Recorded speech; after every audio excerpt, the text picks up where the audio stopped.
ನಮಸ್ಕಾರ ಸ್ನೇಹಿತರೆ. 60ರ ನಂತರ ಮರೆತು ಮಾಡಬೇಡಿ ಈ 7 ಅಭ್ಯಾಸಗಳು. ವಯಸ್ಸಾದ ವೃದ್ಧರು ಪ್ರತಿದಿನ ಏಕೆ ದುರ್ಬಲರಾಗುತ್ತಾರೆ? ನಿಜವಾದ ಸತ್ಯವನ್ನು ತಿಳಿಯೋಣ. ಸ್ನೇಹಿತರೆ, ಒಂದು ಸತ್ಯ ಹೇಳುತ್ತೇವೆ ಎಂದರೆ 60 ವಯಸ್ಸಿನ ನಂತರ ದೇಹ ಇದ್ದಕ್ಕಿದ್ದಂತೆ ದುರ್ಬಲವಾಗುವುದಿಲ್ಲ. ಅದನ್ನು ನಿಧಾನವಾಗಿ ದುರ್ಬಲಗೊಳಿಸುತ್ತವೆ ಆ 7 ಅಭ್ಯಾಸಗಳು. ಅದರಿಂದಾಗಿ ದೇಹ ದುರ್ಬಲವಾಗುತ್ತದೆ. ಹೌದು, ಅದೇ ಅಭ್ಯಾಸಗಳು ನಾವು ಸಾಮಾನ್ಯವೆಂದು ಭಾವಿಸಿ ಅನೇಕ ವರ್ಷಗಳಿಂದ ಮಾಡುತ್ತಾ ಬಂದಿದ್ದೇವೆ. ಆದರೆ ನಮ್ಮ ಈ ಸಣ್ಣ ಸಣ್ಣ ತಪ್ಪುಗಳಿಂದಾಗಿ ನಮ್ಮ ಕಾಲುಗಳಲ್ಲಿ ಶಕ್ತಿ ಕಡಿಮೆಯಾಗುತ್ತದೆ. ಮೆದುಳು ಹಿಂದಿನಂತೆ ತೀಕ್ಷ್ಣವಾಗಿ ಕಾರ್ಯನಿರ್ವಹಿಸುವುದಿಲ್ಲ. ನಿದ್ರೆಯು ತುಂಡು ತುಂಡಾಗಿ ಬರುತ್ತದೆ. ದೇಹ ಪ್ರತಿದಿನ ಸ್ವಲ್ಪ ಸ್ವಲ್ಪ ಆಯಾಸಗೊಳ್ಳುತ್ತಾ ಹೋಗುತ್ತದೆ. ನಿಮ್ಮ ವಯಸ್ಸು 60ಕ್ಕಿಂತ ಹೆಚ್ಚಿದ್ದರೆ ಅಥವಾ ನಿಮ್ಮ ಮನೆಯಲ್ಲಿ ಯಾರಾದರೂ ವಯಸ್ಸಾದ ವೃದ್ಧರಿದ್ದರೆ ಈ ವಿಡಿಯೋ ಗಮನವಿಟ್ಟು ಕೇಳಿ. ಏಕೆಂದರೆ ಇಂದು ನಾವು ಅಂತಹ 7 ಅಭ್ಯಾಸಗಳನ್ನು ಹೇಳುತ್ತಿದ್ದೇವೆ. ಅವುಗಳನ್ನು ಬಿಟ್ಟರೆ ನಿಮ್ಮ ದೇಹ 5 ವರ್ಷಗಳಲ್ಲದೆ 10 ವರ್ಷಗಳಿಗಿಂತ ಹೆಚ್ಚು ಕಾಲ ತಂದೃಷ್ಟರಾಗಿರಬಹುದು.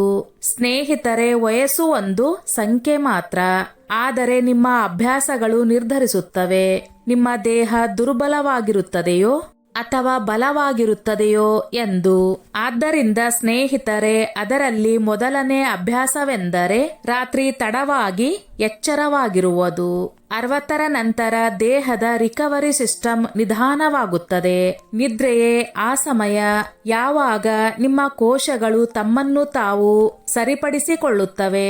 ಆದರೆ ನೀವು ರಾತ್ರಿ 11 ಅಥವಾ 12 ಗಂಟೆಯವರೆಗೆ ಟಿವಿ, ಮೊಬೈಲ್ ಅಥವಾ ಮಾತನಾಡುತ್ತಾ ಸಮಯ ಕಳೆದರೆ ದೇಹದ ಮೆಲಟೋನಿನ್ ಹಾರ್ಮೋನ್ ಕಡಿಮೆ ಉತ್ಪತ್ತಿಯಾಗುತ್ತದೆ. ಇದರಿಂದ ಏನು ನಷ್ಟ?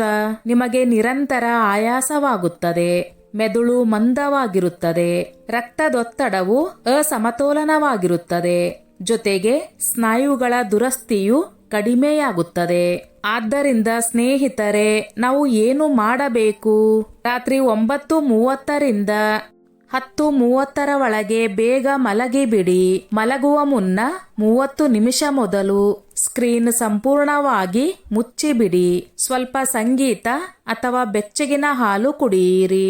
ನಿದ್ರೆ ಸುಧಾರಿಸಿದರೆ ಅರ್ಧ ರೋಗಗಳು ಸ್ವಯಂ ಮಾಯವಾಗುತ್ತವೆ.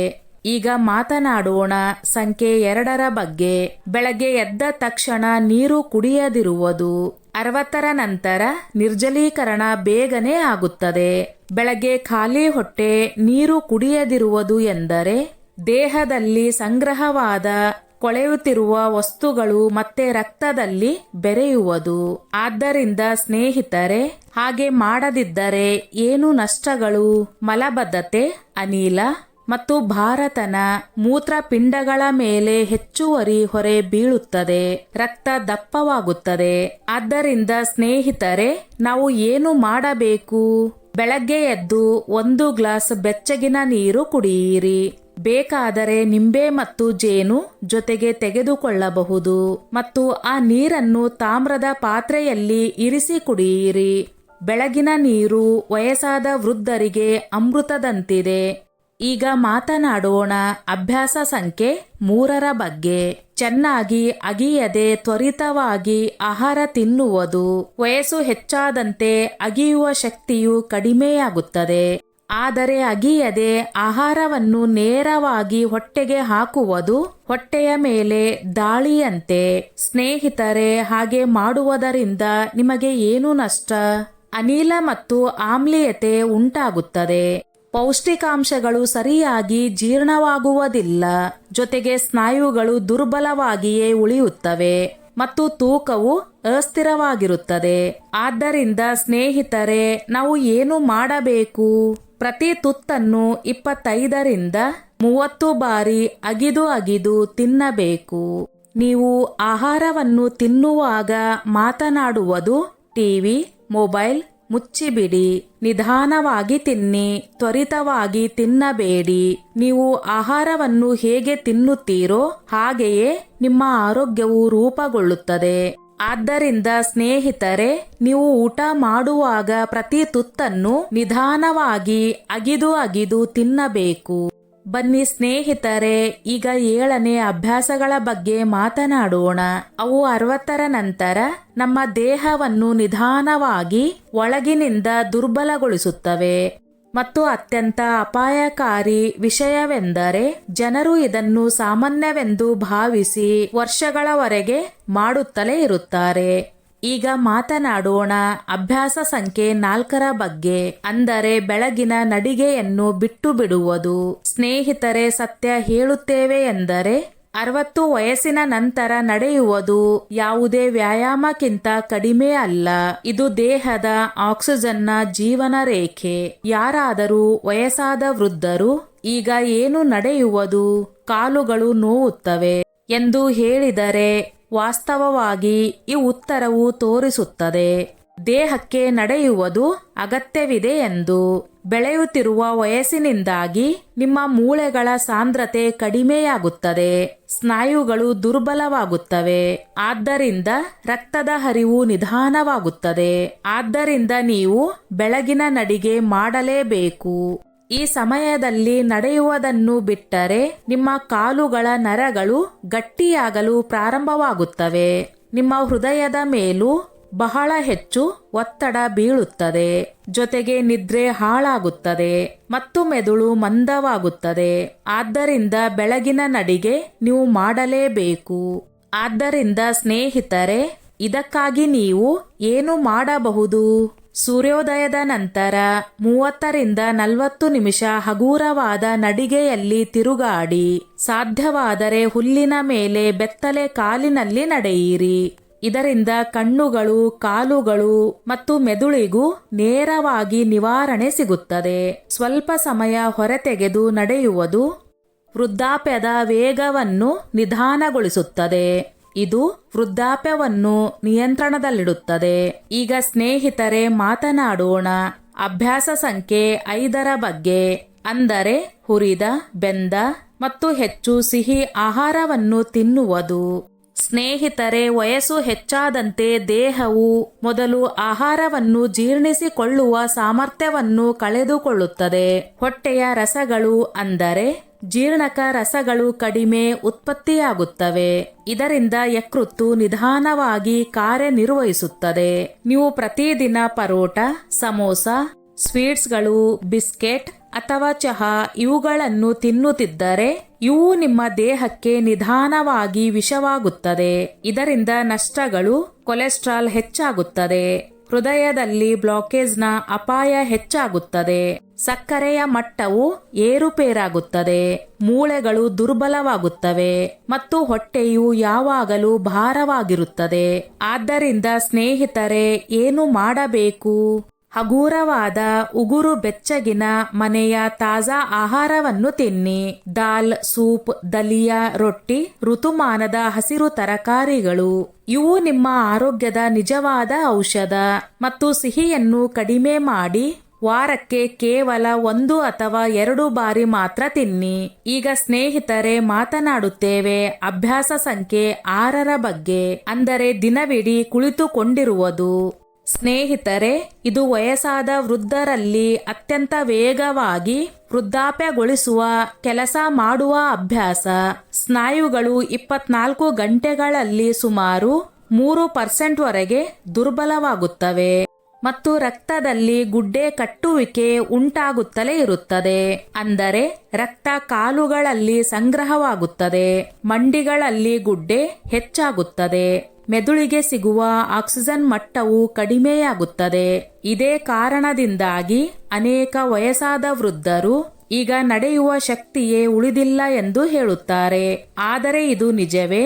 ಶಕ್ತಿ ಇಲ್ಲದಿರುವುದು ಇದರ ನಿಜವಾದ ಕಾರಣವೇ? ಆದ್ದರಿಂದ ಸ್ನೇಹಿತರೆ, ಏನು ಮಾಡಬೇಕು? ಪ್ರತಿ 30ರಿಂದ 40 ನಿಮಿಷಗಳ ನಂತರ ಕೇವಲ 2 ನಿಮಿಷ ನಡೆಯಲೇಬೇಕು. ಟಿವಿ ನೋಡುವಾಗ ಕಾಲುಗಳನ್ನು ಅಲುಗಾಡಿಸುತ್ತಾ ಇರಿ ಮತ್ತು ಸ್ವಲ್ಪ ಯೋಗಾಸನಗಳಾದ ತಾಡಾಸನ, ವಜ್ರಾಸನ ಮತ್ತು ಪವನ ಮುಕ್ತಾಸನ ಮಾಡಲೇಬೇಕು. ನಿಮ್ಮ ದೇಹ ನಿಮ್ಮ ಸ್ವಂತ ಯಂತ್ರ, ನೀವು ಅದನ್ನು ನೀವೇ ಚಲಾಯಿಸಬೇಕು. ಈಗ ಮಾತನಾಡೋಣ ಅಭ್ಯಾಸ ಸಂಖ್ಯೆ 7ರ ಬಗ್ಗೆ, ಅಂದರೆ ಚಹಾ, ಕಾಫಿ ಮತ್ತು ಮದ್ಯಪಾನ. ಸ್ನೇಹಿತರೆ, 60ರ ನಂತರ ದೇಹಕ್ಕೆ ಹೆಚ್ಚು ಬೇಕಾಗಿರುವುದು ಜಲ ಸಂಚಯನ. ಆದರೆ ಕೆಫಿನ್ ಮತ್ತು ಆಲ್ಕೋಹಾಲ್ ಇದನ್ನು ವಿರುದ್ಧವಾಗಿ ಒಣಗಿಸುತ್ತವೆ. ದಿನಕ್ಕೆ 3ರಿಂದ 4 ಕಪ್ ಕಾಫಿ ಅಥವಾ ಚಹಾ ಕುಡಿಯುವುದು ನಿಮ್ಮ ದೇಹದಲ್ಲಿ ಕ್ಯಾಲ್ಸಿಯಂ ಅನ್ನು ಕಡಿಮೆ ಮಾಡುತ್ತದೆ, ನಿಮ್ಮ ನಿದ್ರೆಯನ್ನು ಹಾರಿಸುತ್ತದೆ, ಜೊತೆಗೆ ಹೃದಯದ ಬಡಿತವನ್ನು ಹೆಚ್ಚಿಸುತ್ತದೆ ಮತ್ತು ಮೂಳೆಗಳು ಬೇಗ ಉಜ್ಜುತ್ತವೆ ಮತ್ತು ಮೂತ್ರಪಿಂಡಗಳ ಮೇಲೂ ಭಾರವಾಗುತ್ತದೆ. ಜೊತೆಗೆ ಹೆಚ್ಚು ಮದ್ಯಪಾನದಿಂದ ದೇಹದಲ್ಲಿ ಹೈ ಕೊಲೆಸ್ಟ್ರಾಲ್ ಪ್ರಮಾಣ, ಅಂದರೆ ಟ್ರೈಗ್ಲಿಸರೈಡ್ಸ್ ಹೆಚ್ಚಾಗುತ್ತವೆ. 60ರ ನಂತರ ದೇಹದ ಪ್ರತಿ ಅಂಗದ ವೇಗವನ್ನು ಕಡಿಮೆ ಮಾಡುತ್ತದೆ. ನಿಮ್ಮ ದೇಹದಲ್ಲಿ ಕಾಲುಗಳಲ್ಲಿ ನೋವು ಮತ್ತು ಕೈ ಕಾಲುಗಳಲ್ಲಿ ನೋವಿನ ದೂರು ಉಳಿಯುತ್ತದೆ. ಆದ್ದರಿಂದ ಸ್ನೇಹಿತರೆ, ಏನು ಮಾಡಬೇಕು? ಚಹಾ ಅಥವಾ ಕಾಫಿಯ ಚಟವಿದ್ದರೆ 1 ಕಪ್ ಕುಡಿಯಬಹುದು. ಮದ್ಯ ಮತ್ತು ತಂಬಾಕನ್ನು ಸಂಪೂರ್ಣವಾಗಿ ಬಿಟ್ಟು ಬಿಡಿ. ಇದಕ್ಕೆ ಬದಲಾಗಿ ನೀವು ತುಳಸಿ ಚಹಾ ಕುಡಿಯಬಹುದು, ಶುಂಠಿ ನೀರು ಕುಡಿಯಬಹುದು. ಇದರಿಂದ ನಿಮ್ಮ ರಕ್ತದಲ್ಲಿ ಹೈ ಬಿಪಿ ಸಮಸ್ಯೆಯು ಕಡಿಮೆಯಾಗುತ್ತದೆ. ಜೊತೆಗೆ ಬೆಚ್ಚಗಿನ ಜ್ಯೂಸ್ ಕುಡಿಯಬಹುದು, ಅಂದರೆ ಒತ್ತಡದಿಂದ ಬದುಕುವುದನ್ನು ಕಡಿಮೆ ಮಾಡುತ್ತದೆ. ಸ್ನೇಹಿತರೆ, ವೃದ್ಧಾಪ್ಯದಲ್ಲಿ ಅತ್ಯಂತ ಹೆಚ್ಚು ನಷ್ಟವು ರೋಗಗಳಲ್ಲ, ಬದಲಿಗೆ ನಿಮ್ಮ ಚಿಂತೆ ಮಾಡುತ್ತದೆ. ವಯಸ್ಸಾದ ವೃದ್ಧರು ಮನಸ್ಸಿನಲ್ಲಿ ಹೊರೆ ಹೊತ್ತುಕೊಂಡು ನಡೆದಾಗ ಮಕ್ಕಳು ಏನು ಮಾಡುತ್ತಿದ್ದಾರೆ? ಹಣ ಸರಿಯಾಗಿದೆಯೇ ಅಥವಾ ಇಲ್ಲವೇ? ನನ್ನ ರೋಗ ಹೆಚ್ಚಾಗದಿರಲಿ ಎಂದು ಈ ಒತ್ತಡ ವೃದ್ಧಾಪ್ಯದಲ್ಲಿ ನಿಮ್ಮ ಹೃದಯ, ಮೆದುಳು ಮತ್ತು ನಿಮ್ಮ ಪ್ರತಿರಕ್ಷಾ ವ್ಯವಸ್ಥೆಯನ್ನು ಸಂಪೂರ್ಣವಾಗಿ ದುರ್ಬಲಗೊಳಿಸುತ್ತದೆ. ಆದ್ದರಿಂದ ಸ್ನೇಹಿತರೆ, ಏನು ಮಾಡಬೇಕು? ಪ್ರತಿದಿನ 15 ನಿಮಿಷ ಖಂಡಿತವಾಗಿ ಧ್ಯಾನ ಮಾಡಿ, ದೇವರ ಹೆಸರು ಜಪಿಸಿ, ಸ್ವಲ್ಪ ಸಂಗೀತ ಕೇಳಿ ಮತ್ತು ಅತ್ಯಂತ ಮುಖ್ಯವಾದದ್ದು ನಗುವುದನ್ನು ಮರೆಯಬೇಡಿ. ಏಕೆಂದರೆ ನಗುವಿಗಿಂತ ಉತ್ತಮ ಔಷಧ ಬೇರೆ ಇಲ್ಲ. 60ರ ವಯಸ್ಸಿನಲ್ಲಿ ವಯಸ್ಸು ನಿಮ್ಮನ್ನು ಮುದುಕನನಾಗಿ ಮಾಡುವುದಿಲ್ಲ, ನಿಮ್ಮ ಯೋಚನೆಯೇ ನಿಮ್ಮನ್ನು ಮುದುಕನನಾಗಿ ಮಾಡುತ್ತದೆ. ಆದ್ದರಿಂದ ನೀವು ಒಳ್ಳೆಯದನ್ನು ಯೋಚಿಸಿದಾಗ, ಸಕಾರಾತ್ಮಕವಾಗಿ ಇರುವಾಗ ನೀವು ವಯಸ್ಸಿನಲ್ಲಿ ಒಳ್ಳೆಯರಾಗಿ ಉಳಿಯುತ್ತೀರಿ ಮತ್ತು ನಿಮ್ಮ ಆರೋಗ್ಯವು ಒಳ್ಳೆಯದಾಗಿರುತ್ತದೆ. ಈಗ ಮಾತನಾಡೋಣ ಆ 5 ಒಳ್ಳೆಯ ಅಭ್ಯಾಸಗಳ ಬಗ್ಗೆ. ನೀವು ಖಂಡಿತವಾಗಿ ಮಾಡಬೇಕು. 1. ಬೆಳಗ್ಗೆ ಸೂರ್ಯನ ಬೆಳಕನ್ನು ಖಂಡಿತವಾಗಿ ಪಡೆಯಿರಿ. ಇದರಿಂದ ವಿಟಮಿನ್ ಡಿ ನಿಮ್ಮ ಮೂಳೆಗಳಿಗೆ ಸೇರುತ್ತದೆ ಮತ್ತು ನಿಮ್ಮ ಮನಸ್ಥಿತಿ, ನಿದ್ರೆ ಮತ್ತು ರೋಗ ನಿರೋಧಕ ಶಕ್ತಿಯು ಹೆಚ್ಚುತ್ತದೆ. 15 ನಿಮಿಷದ ಸೂರ್ಯನ ಬೆಳಕು ದೇಹಕ್ಕೆ ಸಾಕಷ್ಟು ಶಕ್ತಿ ನೀಡುತ್ತದೆ ಮತ್ತು ನೀವು ಸಂತೋಷವಾಗಿರುತ್ತೀರಿ. 2. ದಿನಕ್ಕೆ 7ರಿಂದ 8 ಗ್ಲಾಸ್ ನೀರು ಕುಡಿಯುವುದು. ವಯಸ್ಸು ಹೆಚ್ಚಾದಂತೆ ದೇಹದಲ್ಲಿ ನೀರಿನ ಕೊರತೆಯ ಸಮಸ್ಯೆ ಕಂಡುಬರುತ್ತದೆ. ಆದ್ದರಿಂದ 7ರಿಂದ 8 ಗ್ಲಾಸ್ ನೀರು ಖಂಡಿತವಾಗಿ ಕುಡಿಯಿರಿ. ಇದರಿಂದ ನಿಮಗೆ ತಲೆ ತಿರುಗುವಿಕೆ, ಆಯಾಸ ಅಥವಾ ಮಲಬದ್ಧತೆಯ ಸಮಸ್ಯೆ ದೂರವಾಗುತ್ತದೆ. ಗಮನಿಸಿ, ಬಾಯಾರಿಕೆಯು ನಿರ್ಜಲೀಕರಣದ ಮೊದಲ ಲಕ್ಷಣ. ಆದ್ದರಿಂದ ಹೆಚ್ಚು ನೀರು ಕುಡಿಯುತ್ತಾ ಇರಿ. 3. ಪ್ರತಿದಿನ 1 ಹಣ್ಣು. 60ರ ನಂತರ ದೇಹಕ್ಕೆ ಒಳ್ಳೆಯ ಪೋಷಣೆ ಸಿಗುವುದು ಬಹಳ ಮುಖ್ಯ. ಆದ್ದರಿಂದ ನೀವು ಸೇಬು, ಬಾಳೆಹಣ್ಣು, ಸಂತ್ರೆ, ಅಮೃತ್, ಯಾವುದೇ ಋತುಮಾನದ ಹಣ್ಣು ಖಂಡಿತವಾಗಿ ತಿನ್ನಿ. 4. ಮಲಗುವ ಮುನ್ನ ಮನಸ್ಸನ್ನು ಶಾಂತವಾಗಿರಿಸಿ. ಒಂದು ಒಳ್ಳೆಯ ಶಾಂತಿಯ ಸಂಗೀತ ಕೇಳಿ. ದೇವರ ಧ್ಯಾನ ಮಾಡಿ. ಹೆಚ್ಚು ಮಲಗಬೇಡಿ. ಆಳವಾದ ನಿದ್ರೆ ಪಡೆಯಿರಿ ಮತ್ತು ಒಂದು ಉತ್ತಮ ಜೀವನವನ್ನು ನಡೆಸಿ. ಮನಸ್ಸನ್ನು ಶಾಂತವಾಗಿ ಇರಿಸುವುದರಿಂದ ನಿಮ್ಮ ನಿದ್ರೆ ಸಾಕಷ್ಟು ಉತ್ತಮವಾಗುತ್ತದೆ. 5. ನಗುವುದು ಮತ್ತು ಜನರೊಂದಿಗೆ ಮಾತನಾಡುವುದು. ಸ್ನೇಹಿತರೆ, ವಯಸ್ಸಾದ ವೃದ್ಧರಲ್ಲಿ ಅತಿ ದೊಡ್ಡ ಸಮಸ್ಯೆ ಒಂಟಿತನವೂ ಆಗಿದೆ. ನೀವು ಒಂಟಿತನವನ್ನು ಶತ್ರುವಿಗಿಂತ ಕಡಿಮೆ ಎಂದು ಭಾವಿಸಬೇಡಿ, ಏಕೆಂದರೆ ನೀವು ನಿಮ್ಮೊಂದಿಗೆ ಅಥವಾ ಜನರೊಂದಿಗೆ ಮಾತನಾಡದಿದ್ದರೆ ನಿಮ್ಮ ಮನಸ್ಸು ಚಂಚಲವಾಗಿರುತ್ತದೆ. ಆದ್ದರಿಂದ ಸ್ನೇಹಿತರೆ, ವಯಸ್ಸು ಹೆಚ್ಚಾಗುವುದು ಸಹಜ, ಆದರೆ ದುರ್ಬಲವಾಗುವುದು ಸಂಪೂರ್ಣ ತಪ್ಪು ಮಾತು. ನೀವು ಈ 7 ಅಭ್ಯಾಸಗಳನ್ನು ಬಿಟ್ಟು ಬಿಟ್ಟರೆ ಮತ್ತು ಹೊಸ 5 ಅಭ್ಯಾಸಗಳನ್ನು ಅಳವಡಿಸಿಕೊಂಡರೆ, ಸ್ನೇಹಿತರೆ ನಂಬಿ, ನೀವು 70 ಅಲ್ಲ, 90 ವರ್ಷ ಅಲ್ಲ, 100 ವರ್ಷಗಳವರೆಗೂ ಶಕ್ತಿಯುತವಾಗಿ ಮತ್ತು ಸಂತೋಷದಿಂದ ನಿಮ್ಮ ಜೀವನವನ್ನು ಕಳೆಯಬಹುದು. ಸ್ನೇಹಿತರೆ, ಈ ನನ್ನ ಮಾಹಿತಿ ನಿಮಗೆ ಇಷ್ಟವಾಗಿದ್ದಲ್ಲಿ ದಯವಿಟ್ಟು ಶೇರ್ ಮಾಡಿ, ಲೈಕ್ ಮಾಡಿ ಮತ್ತು ಸಬ್ಸ್ಕ್ರೈಬ್ ಮಾಡಿ.